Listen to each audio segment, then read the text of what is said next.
So, what is your name? I'm Dr. Jessica Johnson. It's nice to meet you. And Nice. you are? I'm Dylan Smith. Nice to meet you Mr. too. Smith, it's nice to meet you. Nice to meet you too. So, tell us about yourself. Well, I was born and raised here in Dayton, and I graduated in 1978 from Dayton High School, and I have lived here all of my life. Actually, my dad graduated in 1936 from Dayton, so I'm a third generation because his parents were from here too. Oh. So, So I know that you started last year as a superintendent, Yes, but this sir. is your first full year, you correct? are correct. Mm-hmm. Yes. Okay, so what do you think is the most valuable experience that you bring to Dayton? Well, I think I know the community because I've lived here all my life, and I do have a passion for Dayton, the community, and the kids here. So we've seen signs and heard people talking about a bond election. Mm-hmm. What exactly is that? Well, a bond is where you look at what your needs are for a school district, and you know that you don't have the money in your regular general budget. And so the folks go to the school board and make a recommendation. The school board then calls the bond, and then we take it to the citizens of Dayton, the voters, to see if they would support the bond to help pay for some new facilities, maybe some renovations, and any other things that might be called into the bond. Okay, so did the parents or did the teachers decide to hold the election? Well, that's a really good question.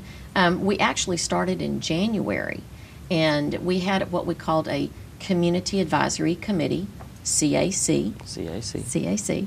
And there were about 65 folks on that, and they were from different walks of life, different age groups. Some of them were community folks, some of them were retired citizens, some of them were parents, and a few were staff members.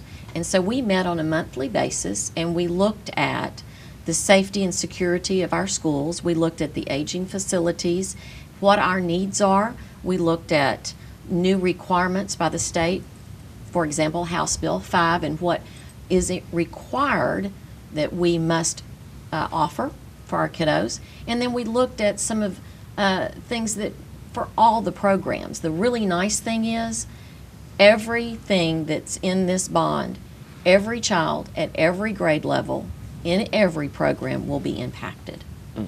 Okay, so who decided that we need new schools? Again, it's the CAC. We spent every month looking at all the facilities and our needs, and they came up with solutions.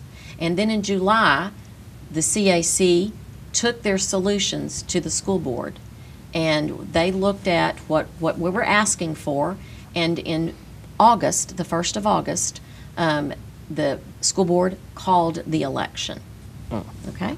Which is for $87.8 million. Ooh, yes. So how many students and teachers do we have in Dayton ISD? Well, we are a growing population, and as of yesterday, our enrollment for our kids were 5,182. That's a lot of kiddos. That is a lot of Yeah. students. And we are also the largest employer in Liberty County. We actually have 720 employees in Dayton ISD. That's a lot. 720? 720, yes. So Dayton has definitely been growing. Yes, sir, in those it numbers. has. But do you see any changes in demographics? We have seen a little shift in changes of the demographics, especially in the Hispanic population. I'll just give you a statistics from last year to this year. Last year we were about 34% Hispanic, and this year we're at 37% Hispanic. So we're seeing a little growth in that demographics. Okay. So we've held bond elections in the past Yes, sir, we to build have. some great schools. And will this bond election, will any of it go to like building new schools? Absolutely. We're looking at building two, if it passes, building two new elementary K through 5 campuses. We are looking at renovating the junior high and bringing in what we call a school within a school setting for the 6th grade. We're looking at renovating Nottingham. We're looking at repurposing SFA, and we're looking at adding on additions to the high school. So, yes, we're looking at a whole lot of things. I didn't realize that SFA was so old. Yeah. So It was built in 1961. Yeah. 1961. That's pretty old. And one of the things that we looked at as a CAC is that when I went to school, there was only one kindergarten class. And I went to that kindergarten class, and then there were 4 first grade, and it was kinder through the 6th grade. When it was built in 1961, the size of the classrooms did not take into effect the computers. There should be a computer center, or literacy centers, or a math manipulative center, or the small group for balanced literacy. So the way that we teach kids have changed over the years. And so the core facilities, we don't have a large enough library, we don't have a large enough cafeteria. So there's a lot of things that we've outgrown SFA. We've utilized it to the best of our ability over the years, but we've outgrown it. Yes, so how about Richter? You know, Richter was built in 1981, and when you drive by on the outside, it really looks really cool. And in 1981, it was actually an award-winning design. Other folks came out and really looked at building it, something similar in their school districts. But what people don't see is once you walk in, the lighting is inadequate for really conducive learning. And the original heating and air conditioning is still there. We can't even turn the heat on inside the building unless it is at least 40 degrees or less outside. And people don't realize that. Oh. We don't have an air-conditioned gym. The core facilities is also very, very small, and we've outgrown it too. So. Yes. So I know Kimmy Brown is our newest school. Yes, it is. It's 10 years old. It's 10? It's 10 years old. So it's for 4th and 5th grade, and whenever they get out of that school, they go to Nottingham. That's correct. What's the status at Nottingham? Well, Nottingham would be repurposed for our alternative center. Right now we house our 6th grade, and I'm aging myself here because Nottingham was actually built in 1951, and at the time it was built for what they called the new high school. Okay, and I actually went to high school there for 2 years until the new high school was built, which is now called Woodrow Wilson Junior High. So I went 2 years, my freshman and sophomore year, at Nottingham as Dayton High School. And then I went my junior and senior year at Dayton High School, which is now Woodrow Wilson. And didn't even have a cafeteria at the time. The cafeteria at Nottingham was built at a later time. And all the wiring, in the gymnasium area, the showers do not work. So there's a lot of things that need to be repurposed. And so we've outgrown, even though it is a 1-grade campus, 6th grade, we have too many kids for that one campus. Yes. So it would be repurposed as our secondary DAEP, which is our Discipline Alternative Center. And I'm going to give you a history lesson, okay? In 1995, the state of Texas said every school district must have a discipline alternative education program for kids that get in trouble for whatever reason. They just don't make wise decisions.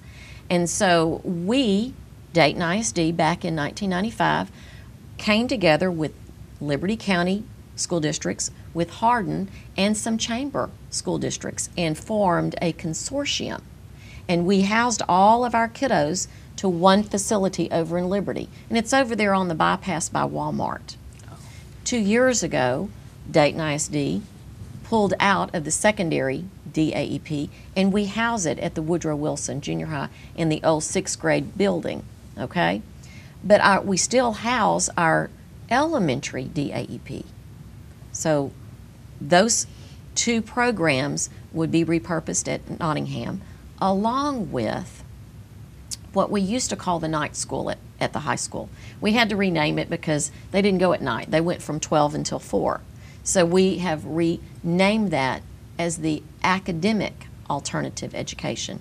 Last year, we actually graduated 60 kids in that program. And these are kids that are not in trouble. These are kids that life has just gotten in the way, and they would be dropouts if we didn't offer them this kind of opportunity. So we would house that, the AAEP, the secondary DAEP, the elementary DAEP, and we also hold ESL classes, English as a second language for our parents at night at Nottingham, along with court-ordered GED. So that would become our alternative center. So, what are the plans for safety and security in all the schools? You know, that's a really good question, and that was probably the biggest part and concern of the CAC is the safety of our students and our staff. And so we are looking at putting vestibules in all of the campuses. Do you know what a vestibule is? No, I do not. The vestibule is where you walk into a building, and it's a safe or secured area. You state your purpose and you're buzzed in. And you know, even Kimmy Brown, which was built 10 years ago, there was not a need for something like that. But unfortunately, in today's society, we have to make sure and ensure that our schools are safe and secure.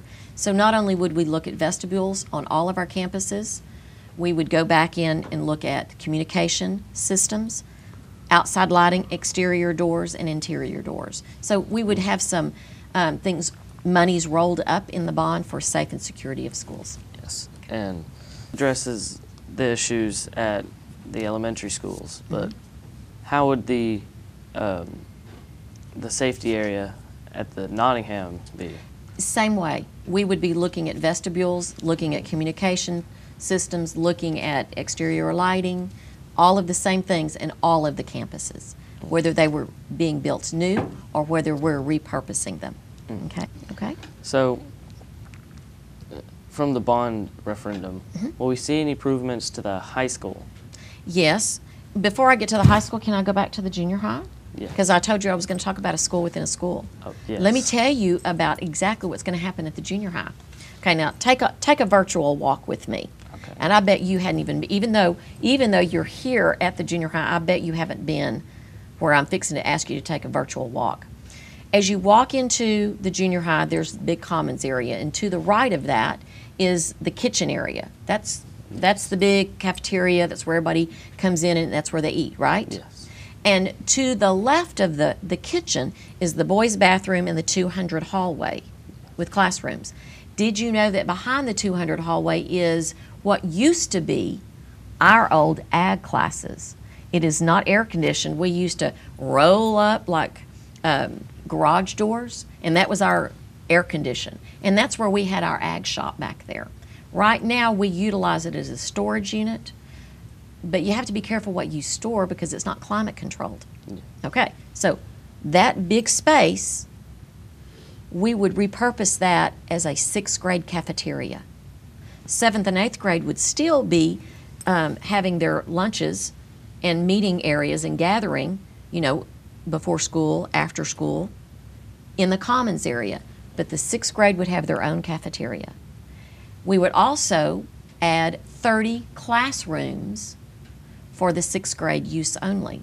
So they would have their own wing, their own cafeteria, their own bus drop-off, and we would add an additional practice gym so that during the school day, the 6th graders would have their own PE place.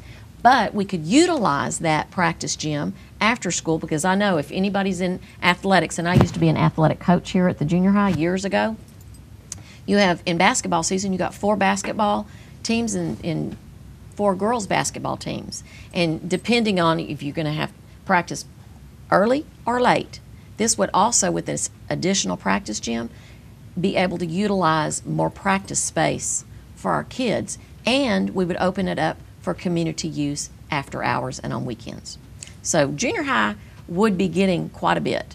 Yes. Not only safe and secure, 6th grade school within a school, Yes. renovation, new air conditioning and heating units, all of that. So junior high would be really super cool. Yes. Okay, now let's talk high school. Yes. So from the bond referendum, what upgrades will the high school be seeing?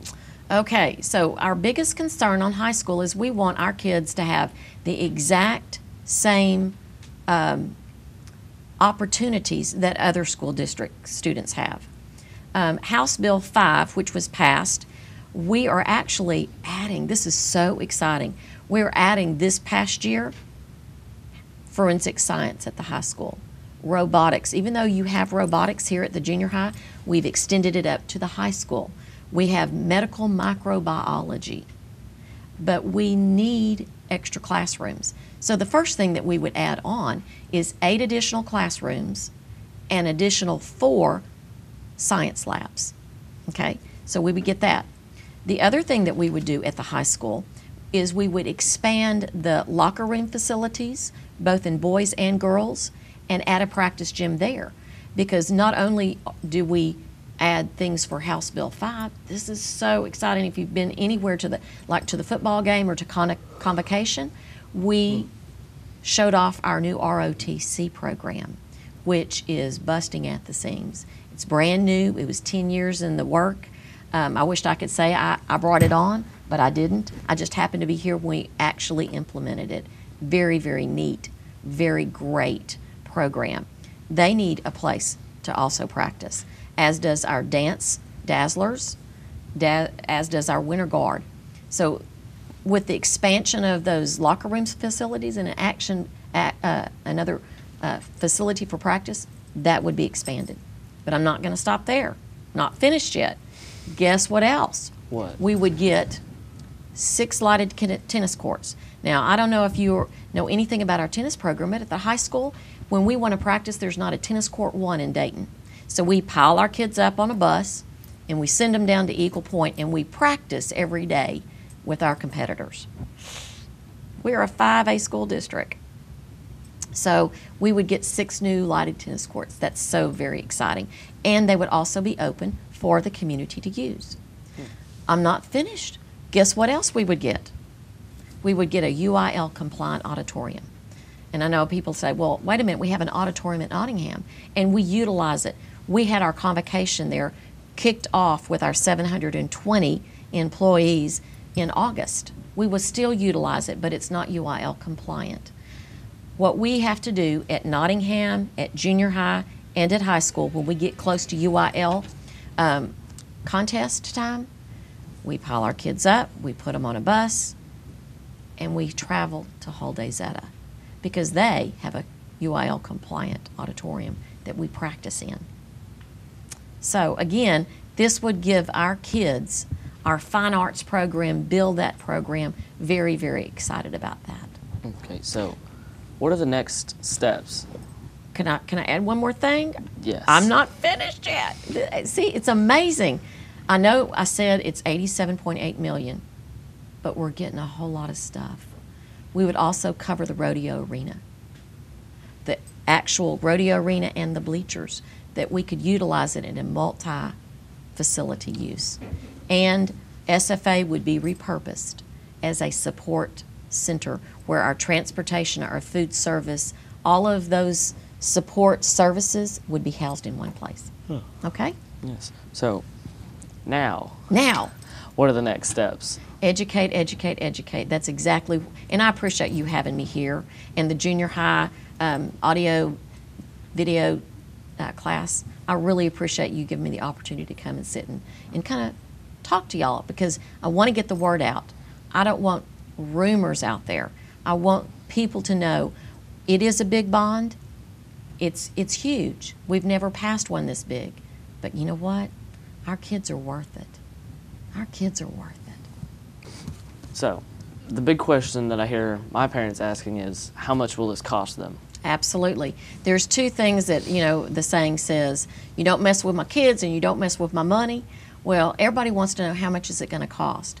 So on the average home, because we have such low debt in our school district, and we haven't raised taxes over the last 6 years. In fact, this past August, we lowered the taxes by a full penny. But because we have such low debt, on an average home of $100,000, it will cost that household about $20 a month, which is probably a trip to McDonald's. And for what we're getting for $87.8 million for the future for our kiddos, I think it's worth every penny. Yes. And I hope the voters see that too. Yes. So, when will people need to vote? Early voting will actually start on October the 20th. The actual day of the vote is November the 4th. So I encourage everyone to go out and vote. We will be hosting early voting places and activities at various campuses. So I urge everybody to get out and vote. So I do have a few more questions that, Okay, that's right. that students have asked. Oh, okay. Okay, so they want to know why their teacher told them they couldn't tell people how to vote. And that's kind of something that we have to walk the fine line as employees. Once the bond was called in August, we can say, please go vote for. But after hours, our teachers can be a part of go out and vote for or vote against. They can say what their preference is. But in school, because they're part of the school district, they cannot say vote for or against. So they have to be very careful what they can and cannot do during school hours. Does that make sense? Yes. Okay. Okay, and will spending all the money require us to pay teachers less? Absolutely not. What this bond does, it actually gives us the opportunity to maybe do more things with our general fund. These are big ticket items that we would not be able to afford had the bond not been passed. Okay? Okay, and will we keep the same teachers at some of the elementaries in Nottingham? Oh, absolutely, absolutely. One of my big goals is teacher retention. I really want our teachers to stay. It's better for them, it's better for students. So, no, we're not going to be doing a turnover or any cuts, absolutely not. Okay, so is there anything else that you would like to add, or maybe just... You know, the only thing I kind of would like to say is every child at every grade level in every single program will be impacted if this bond passes. And that's the exciting thing. We can plan for the future or we can fail to plan. You know, growth is coming, so I hope we get out and vote. Thank you very much for taking the time for this interview. You've brought up some really great information about the bond election and the future of Dayton ISD. Thank you. Mr. Smith, thank you so much. I appreciate it. Thank you.